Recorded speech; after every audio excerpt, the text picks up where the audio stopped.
નમસ્કાર વિદ્યાર્થી મિત્રો, આપ સર્વે મિત્રોનું હાર્દિક સ્વાગત છે અમારી ચેનલ ગુરુ જ્ઞાન શાળાની અંદર. મિત્રો તો મિત્રો આજે આપણે ધોરણ 7ની મિત્રો પ્રશ્ન બેંક એટલે કે એકાંક કસોટીનું મિત્રો આપણે સંપૂર્ણ સોલ્યુશન કરવાના છીએ. તો વિદ્યાર્થી મિત્રો તમારે વિડીયો લાસ્ટ સુધી જોવાનો છે. તો મિત્રો અહીંયા આપણે દેખી શકીએ છીએ કે પ્રશ્ન નંબર 1 છે, એ વિભાગ વિધાન સાચું બને તે રીતે આપણે ખાલી જગ્યા પૂરવાની છે. કોઈ પણ તમારે 3 સાહેબ તમારા પ્રશ્નો પૂછશે એમાંથી તમારે લખવાના રહેશે મિત્રો. તો મિત્રો તમે દેખી શકો છો અહીંયા કે પહેલો પ્રશ્ન છે -9 વત્તા -5 માઇનસ પ્લસ થશે મિત્રો. માઇનસ એટલે -14 જવાબ આવશે, તમે દેખી શકો છો મિત્રો. ત્યારબાદ 23 બરાબર પ્લસ ખાલી જગ્યા ઇઝ ઇક્વલ ટુ 0, તો -23 આવશે. પ્રશ્ન નંબર 3 છે -7 પ્લસ ખાલી જગ્યા બરાબર -7, 0 એડ કરવાનો છે તમારે. 4 વત્તા 5 -5 એટલે -5 આવી ગયા છે, તો 4 તમારે લખવાના છે. -42 વત્તા 42 એટલે કે 0 જવાબ આવશે મિત્રો. ત્યારબાદ તમે દેખી શકો છો મિત્રો કે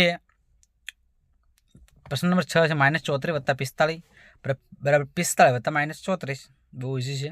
નંબર 7 છે -36 વત્તા 25 બરાબર -31, પ્લસ માઇનસ મિત્રો માઇનસ થશે. 36માંથી મિત્રો 25 બાદ કરવાના છે. ખાલી જગ્યા વત્તા 7 બરાબર 7 વત્તા ખાલી જગ્યા, તો મિત્રો -54 આપેલું છે, તો -54 થી એડ થઈ જશે, જે તમે દેખી શકો છો. પ્રશ્ન નંબર 9 છે 24 વત્તા 45 કૌંસ પૂરો -10 છે. 24 વત્તા 45 -10, 45 માઇનસ ખાલી જગ્યા બરાબર -9, તો જવાબ આવશે 54, -54 બરાબર. ત્યારબાદ 11 નંબરમાં -24 વત્તા 3 વત્તા -45, 3 વત્તા -45 પ્લસ -24, -7 -34 એટલે કેટલા આવશે મિત્રો? માઇનસ પ્લસ થશે ને પ્લસ માઇનસ માઇનસ થશે. 34માંથી મિત્રો 7 બાદ કરશો એટલે મળશે તમને 27, બરાબર છે. તો મિત્રો આ તમે ખાસ દેખી શકો છો. ત્યારે -35 -0 એટલે મિત્રો જવાબ આવશે -35. પ્રશ્ન નંબર 14 છે પૂર્ણાંક સંખ્યાના સરવાળા માટે સમકર્મી છે. પૂર્ણાંક સંખ્યાઓ સરવાળા માટે શું સમકર્મી છે? પૂર્ણાંક સંખ્યાઓ માટે બાદબાકી માટે સમકર્મી નથી. મિત્રો તમે દેખી શકો છો કે અહીંયા જોડકા આપેલા છે. તો મિત્રો જે પહેલું જોડકું છે એની અંદર મિત્રો જૂથનો નિયમ આવે છે, જૂથનો ગુણધર્મ આવે છે. બીજું છે -45 વત્તા 0 બરાબર -45 થાય છે, તો તટસ્થ સંખ્યા 0, તટસ્થ સંખ્યાનું અસ્તિત્વ છે મિત્રો, એ પણ કહી શકાય. 50 વત્તા -10 બરાબર -10 વત્તા 50 ક્રમનો નિયમ છે, ક્રમનો ગુણધર્મ છે મિત્રો. એ ક્રમનો ગુણધર્મ એટલે કે સી ઓપ્શન છે. -56 વત્તા -31 ક્રમ મિત્રો ચેન્જ થઈ રહ્યા છે. જૂથનો ગુણધર્મ મિત્રો જૂથ ચેન્જ થાય છે પણ જવાબ ઇક્વલ મળે છે, તમે દેખી શકો છો. 24 વત્તા -13 વત્તા 22 તમે અહીં દેખી શકો છો. ત્યારબાદ મિત્રો તટસ્થ સંખ્યાનું અસ્તિત્વ 0 વત્તા -23 આપણને મળે છે, આપણે દેખી શકીએ છીએ મિત્રો.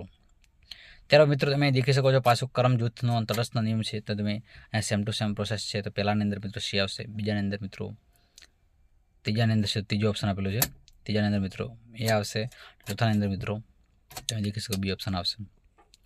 ત્યારબાદ મિત્રો ખરા ખોટા છે. પ્રશ્ન નંબર 3 2 છે. નીચેના વિધાનો પર ખરા ખોટા જેમાં કોઈ પણ 4 પ્રશ્ન પરીક્ષામાં પૂછ્યા છે તેમાં સાહેબે અને તમે બધા દેખી શકો છો. કોઈ પણ 2 ધન પૂર્ણાંકો એટલે કે કોઈ પણ 2 ઋણ પૂર્ણાંકોનો સંખ્યાનો ગુણાકાર ઋણ મળે છે. મિત્રો વિધાન કેવું છે? ખોટું છે, કારણ કે 2 ઋણ પૂર્ણાંકનો ગુણાકાર હંમેશા ધન થાય છે. પ્રશ્ન નંબર 2 છે કોઈ પણ 2 પૂર્ણાંક સંખ્યાનો ગુણાકાર પૂર્ણાંક જ મળે છે. મિત્રો સાચું છે. પૂર્ણાંક સંખ્યાના ગુણાકાર માટે સમક્રમી છે, વિધાન પણ સાચું છે. -1 ગુણ્યા -1 બરાબર 1 થાય, વિધાન પણ સાચું છે. 0 ગુણ્યા -5 બરાબર -5 ન થાય, આ વિધાન ખોટું છે, કારણ કે 0 સાથે કોઈ પણ સંખ્યા ગુણીએ છે તો જવાબ શું આવશે? 0 મળે છે.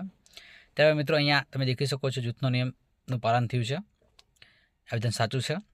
ત્યારે મિત્રો એના પછી નેક્સ્ટ 7મું વિધાન ખોટું છે, 8મું મિત્રો ખોટું છે, 9મું મિત્રો સાચું છે. -30 ગુણ્યા 12 કરતાં પરિણામ પૂર્ણાંક સંખ્યામાં જ મળે છે, તો મિત્રો સાચી વાત છે. ગુણાકાર તમે કરશો કોઈ પણ સંખ્યા પૂર્ણાંક જ મળવાની છે.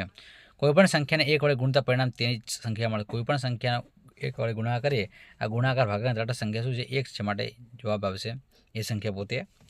ત્યારબાદ મિત્રો 00 ગુણ્યા અહીંયા કરેલા છે, જેનો ગુણાકાર 0 સાથે કર્યો છે મિત્રો, જવાબ શું છે? અમારે 0, આ વિધાન કેવું છે? સાચું છે.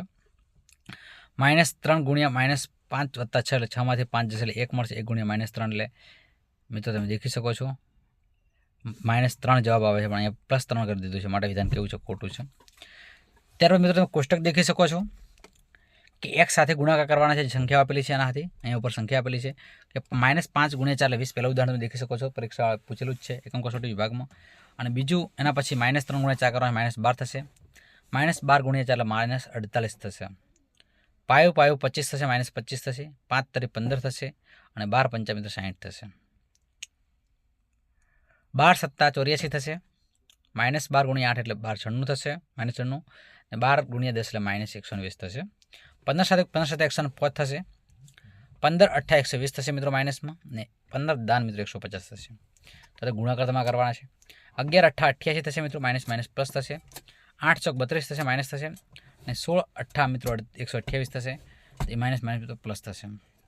6 સાથે ગુણાકાર 11 × 66 મિત્રો -66 છે, તમે દેખી શકો છો.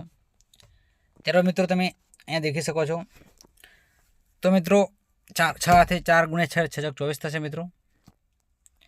ત્યારબાદ મિત્રો તમે દેખી શકો છો અહીંયા 16 × 96 મિત્રો થશે, -96 થશે, જ્યાં તમે દેખી શકો છો.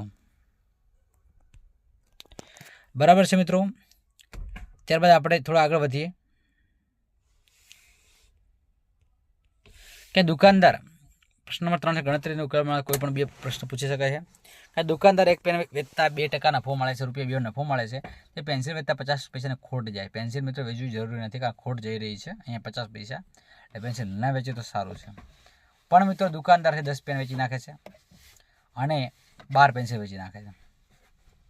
હવે મિત્રો 2 પેન વેચે છે, એક પેન વેચે એટલે ₹2 નફો મળી જાય છે. 10 પેન વેચે એટલે મિત્રો 10 × 2 = 20 નફો મળે છે.